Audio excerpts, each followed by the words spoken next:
Hi guys! Welcome back to my channel. So today we're going to be doing my W.W.W.D, what worked and what didn't for January's Glossybox. I like Birchbox for January. I was super impressed with some products and not so impressed with some others. But without further ado, let's get into it. Okay, so the first product I want to talk about is the Unani Illuminate Milky Cleanser. This was a massive bottle. Obviously I've not got through it.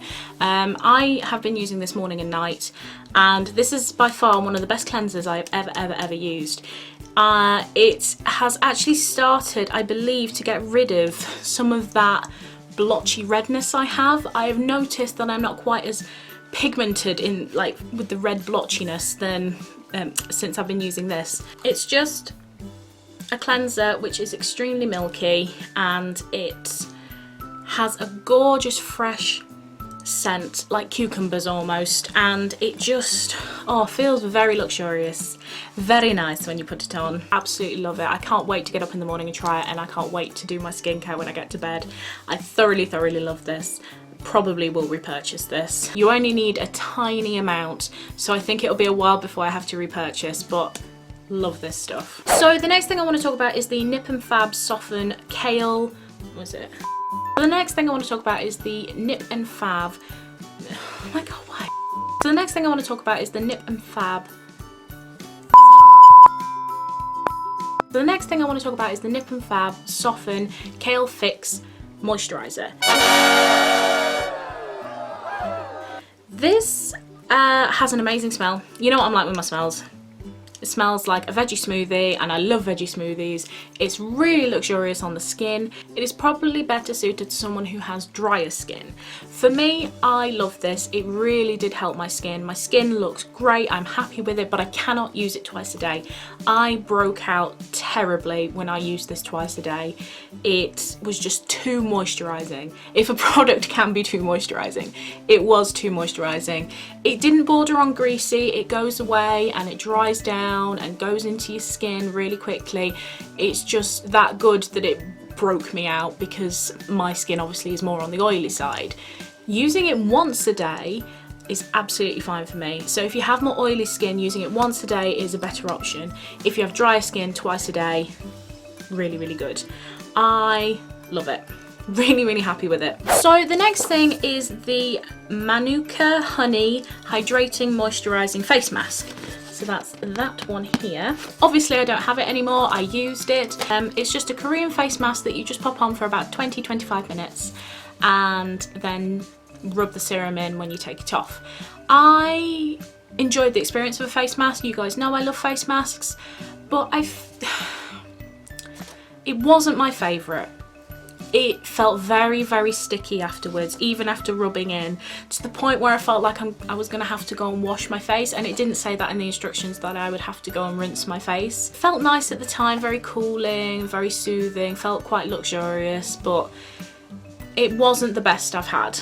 It was nice as a treat, but it wasn't fantastic, and I didn't see any benefits to my skin whatsoever after using it. It looked the same going on as it did coming off. Unfortunately, that does not get my approval, but it was okay. Okay, so the next thing I'm going to talk about is the Zero Crease Hair Ties. You guys know my gripe with these. I hate these. I think they're butt ugly. They don't sit in my hair properly. They don't disappear into my hair. Someone did say to me that they believed that it was supposed to hide your hair when you use it, like your hair would hide it, sorry, and that didn't happen. And it hurt coming out. It just pulled a load of hair out when I tried to take it out. I hate these. You guys know my gripe with these. I just don't like them. I will hand them to someone who will get so much more use from it. Yeah, naff. Absolutely naff for me, I'm afraid. So would I repurchase that? No way in a million years. I have 2 sets of them already, and I'm going to pass them on, and hopefully someone will get some joy out of them, because I certainly won't. And the last thing I want to talk about is the Balm Matte Eyeshadows. I can't find it. I don't know what's happened to it. I put it down and it has disappeared. I have looked everywhere. I don't know where it's gone, and I am super sad about that, because I absolutely loved it. It's one of the best eyeshadows I've tried in a long time. The pigmentation is phenomenal, to the point where I had to relearn how to do eyeshadow. Like, I would normally dip in with a certain strength and that would be fine for all my eyeshadows that I have, but this one I had to be so careful, and especially with it being quite a dark red. Here it is, I don't know whether you can see it, it was a tiny little book. If you saw the actual unboxing from my Glossybox, you will have seen it. I will obviously link it below.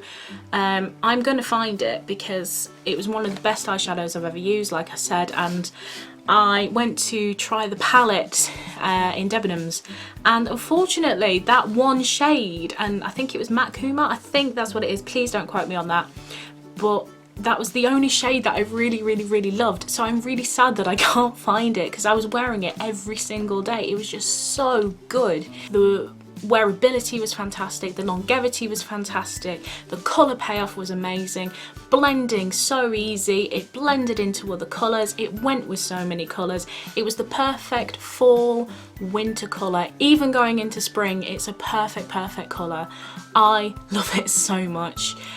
So I need to find it. It has to be about, it can't have just disappeared off the face of the earth. Right, so a new thing I'm going to introduce to these W.W.W.Ds is I'm going to tell you the price, tell you whether I think it's worth it or not, or whether it's not at all. Obviously these are my own opinions, please don't take my word as law. This is just my own opinion and my personal experience with the products. Okay, so the Kale Fix Moisturiser by Nip and Fab is £19.95. Obviously that's going to be a much bigger bottle, surely. I'm presuming that's going to be a bigger bottle because that one is tiny. Obviously you only use a tiny amount, but still I feel like I'd want a little bit more for my money if I was paying that. Like I said, it is a really moisturising, good moisturiser, and it smells great. It smells like a veggie smoothie, which is great for the morning. I personally can't use it twice a day. It just doesn't go well with my skin. Once a day, and when I feel like I really need to use it, I might actually change that to every other day. So with that in mind, I would not repurchase it, but for someone who has drier skin, I would thoroughly recommend that you go and get this because it is going to sort your skin out. Okay, so the Meet Matte eyeshadow, it comes in a palette, so I only got one colour from the palette. The palette is £34. If you want pigmented, beautiful, bright colours, then I thoroughly recommend that you go and check this palette out. If I cannot find my little sample that I got from the Glossybox, I will go and purchase it because they are phenomenal. So yes, I will purchase it. It is a lot of money for a palette in my personal opinion. I have the naked ones and they are phenomenal and I get so much use out of them, but it takes a lot for me to spend that on a palette. And I think this is truly worth it. So yes, I would repurchase, or purchase in this case, and most definitely use. The next thing is the Illuminate Milk Cleanser, and it has an RRP of £14. I think for that huge massive bottle there and the quality that it gives you and the amount that you actually need to use to do your face, it is well worth the money. I thoroughly recommend that cleanser. It's one of the best cleansers I've ever used, so yes, 100% will repurchase and 100% recommend. The next thing is the Manuka Honey Face Mask, and the RP of that is £3.99. £4 for a face mask. I've seen so many more that are so more expensive, and I've seen so many more that are a lot cheaper. I personally think that it's not worth the money. It wasn't good for me. It had no effect on my skin. I wouldn't bother buying it again. Might work for you, but for me personally, absolutely naff, so wouldn't repurchase, don't recommend. And the last thing is the Zero Crease Hair Tie, and they RRP at £3.99. I hate it. So that's it, guys. That is my W.W.W.D, what worked and what didn't for January's Glossybox. Some of the products in it absolutely loved, will repurchase, and others just no. I have really hoped you enjoyed this. Let me know what you thought to your products if you got your Glossybox in January. Let me know what you thought of the products that I loved, and let me know what you thought of the products that I hated. If you want to stay more up to date with me, then you can follow me on social media. I'm on Twitter, Instagram and Snapchat, all Beenafish. Thank you so much for being here with me today. Hit the subscribe button, hit the like button, and I'll see you guys tomorrow.